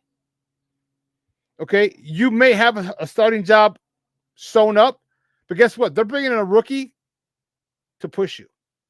They're bringing in a veteran to push you. Okay? That's the way you get better. That's the way you stay on top. That is the way you build an organization that's perennially in the playoffs, and annually in the playoffs. See, the way he's constructed this team, this is the way they're going. This is it. Not, are they going to make the playoffs this year? How far are they going to go this year? And then next year, maybe you make that one big splash signing. All right, you sign the 1-3 tech, or you sign the one crazy edge. I mean, you might not even have to do it because of the draft. Next year's edge class is pretty damn good. Maybe if you get the best 3 tech and one of those edge rushers, guess what? Now you're cooking with gas.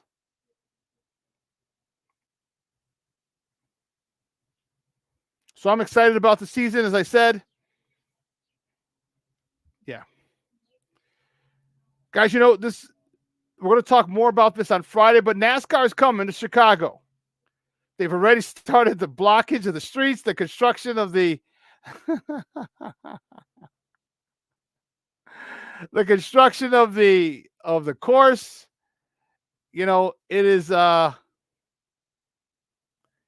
it's causing craziness downtown.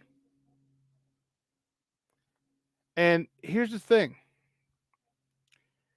Yesterday, Jimmy Johnson, the driver, Jimmy Johnson, not the former head coach, nor not my friend that I grew up with around the neighborhood. He lived on 62nd in Washington. No, I lived on 62nd in Fairfield, block over. Anyway, 61st in Fairfield. Anyway, He's gonna skip it. He's gonna miss it. There was a tragedy at his home. Family. It was a murder suicide. So he's not going to participate in the Chicago race, and understandably so. Understandably so. But this is going to be something that's going to be really, really cool. This is something that's really going to put Chicago on. Not going to. Let me take that back. It's going to showcase the city. Anytime, I don't know about you guys, I love my city so much. Whenever we get a chance to showcase it, I love it. I love it. I love it. All right, the skyline, as we know, is second to none. Okay, and to have this, it's going to be interesting to see, because you're going 100-something miles an hour and you got to make a turn. All right, so you're going to have to make a wide turn. So now everybody's got to get in the outside lane to turn. They're going down Columbus, and then so I think it's going to be pretty cool. Just another event to showcase Chicago. They have the infrastructure. We have the infrastructure. We can hold any event here. All right, which is why when the Super Bowl comes here, when we get that stadium, it's not a big deal. You saw how we held the NFL draft for two years in a row. That was with shitty weather. Man, at one time it was cold and rainy and cold, real cold. But it didn't stop the NFL. It didn't stop them from putting on a good show. It didn't stop the city from showing out. All right, with our restaurants, our hotels, our theaters, our bars, our rooftops, museum, everything we have here is first class. It's a first-class city, the best city in the world, in my opinion. And we can handle. We revel in situations like this. Anytime where the world gets a chance to look at us and see what we're doing over here, it's great. I know we have our warts like any other city. Okay, but Chicago's just the best, hands down. Nothing more, nothing less. Hands down, the best city. So looking forward to, I'm really looking forward to seeing this whole thing take shape. And I don't think it's going to be an annual thing. Maybe every couple of years you might have it, or every other year, every 2 years or 3 years. It would be cool. But I would love to have gotten a test run on that track. I would love to be able just to. I know they have the media. I think unless all the media just go down and just one lap. It's 2.1 miles. So let the media take one lap in a car. That would be dope. You're right, Sam. It is going to be good. The amount of things that you can do here in Chicago, second to none. Excuse me, second to none. It's going to be great. It's another thing for Summertime Shy. Another time, and look at today. I know we got the smog or the smoke from the Canadian fires. Hopefully they came through early and were able to get some pictures of Chicago, the skyline on a clear day. Because if you get Chicago, hell, Navy Pier, the Ferris wheel, the Sears Tower, John Hancock Center. Just think of how gorgeous. Look at. Oh, here it is. Look at how gorgeous the skyline is.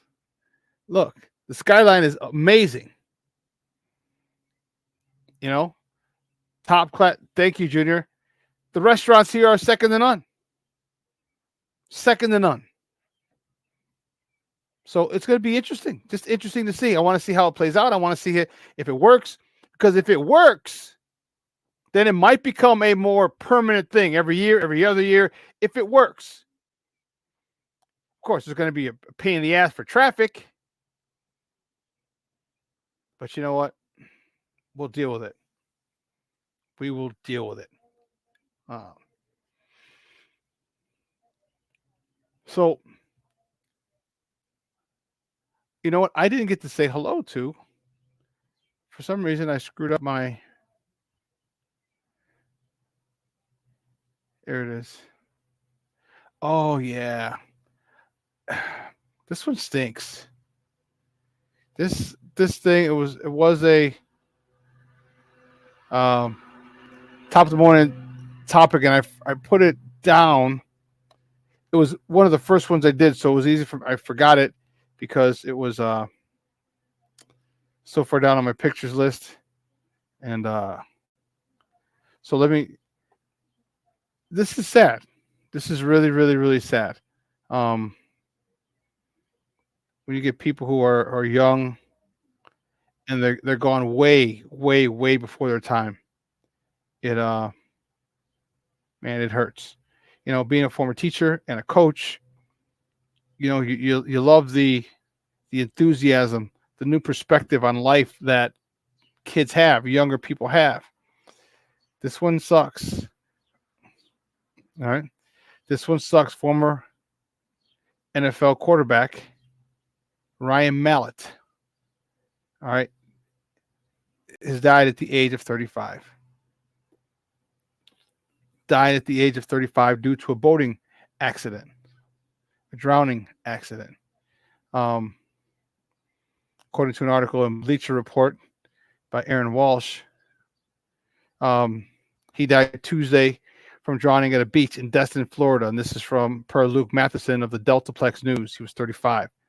Said first responders were called to the beach. And at 775 Gulf Shore Drive around 2:12 p.m. Eastern on Tuesday after a group of swimmers near a sandbar were struggling to get back to shore. Lifeguards pulled one of the individuals, later identified as Mallett, from under the water and said he wasn't breathing. So, yeah, he was the head coach at Whitehall High School in Arkansas. Remember, he went to the University of Michigan. I forgot who he backed up there. Chad Henne. There you go. He started at the University of Michigan in 2007 as a backup to Chad Henne, and then transferred to Arkansas and started 26 games at Arkansas between 2009 and 2010. Drafted by the Patriots in the third round of the 2011 draft. He played for a couple of different teams, but yeah. So our thoughts and prayers from Sports Zone Chicago go out to the family of Ryan Mallett. That's just tough. 35 years old. I sat and thought about, damn, where was I at 35? And what to think about that. 35 was 2006. Oh, okay, that's where we were winning our first championship or national championship with the Thunder.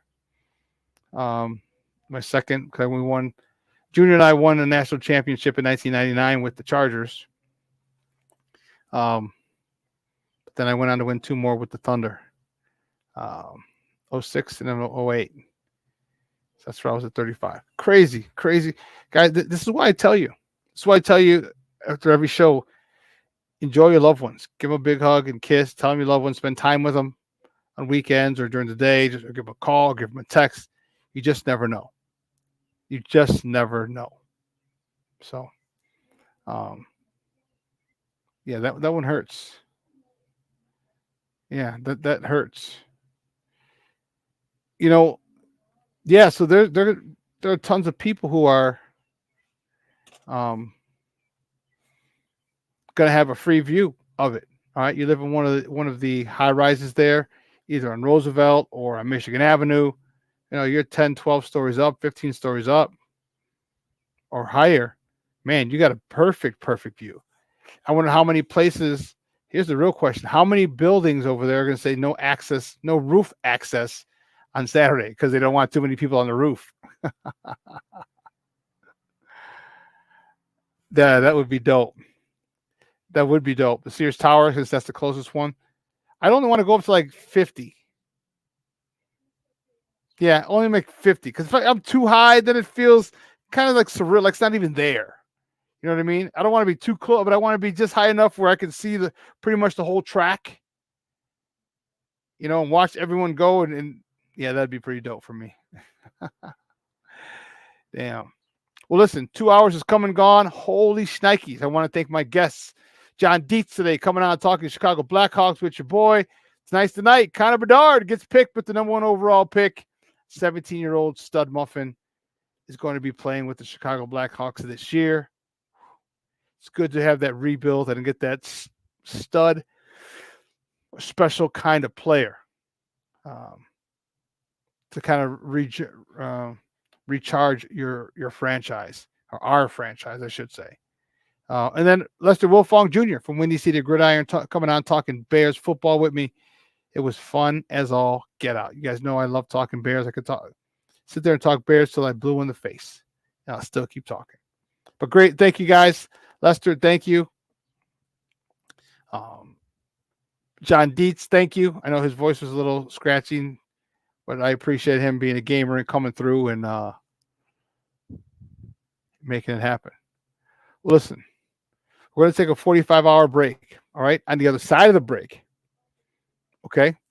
We'll see you on Friday. Same bat time, same bat channel, 9 a.m. to 11 Central Standard Time. So for my guy Steve getting me all my clips, executive producer Elliot Baez, social media guy Clarence Council III, and my co-host in absentia, Maya Akai.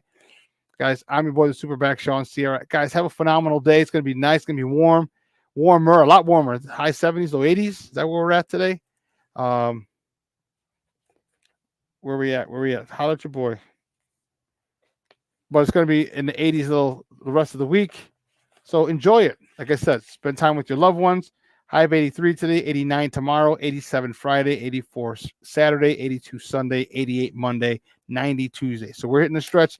It's warm. If you can get out there, let's get a nice little walk with your loved ones. Have some fun. Enjoy each other's company. All right. Tell them you love them. Give them a big hug because you just never know. All right.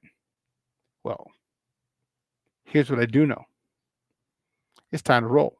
So again, sports owners, I appreciate the love, the support. Guys, you have a great day. Stay warm. Stay cool. It's going to be a hot one out there. We'll see you on Friday. Your boy, the Superback. I'm out. Deuces.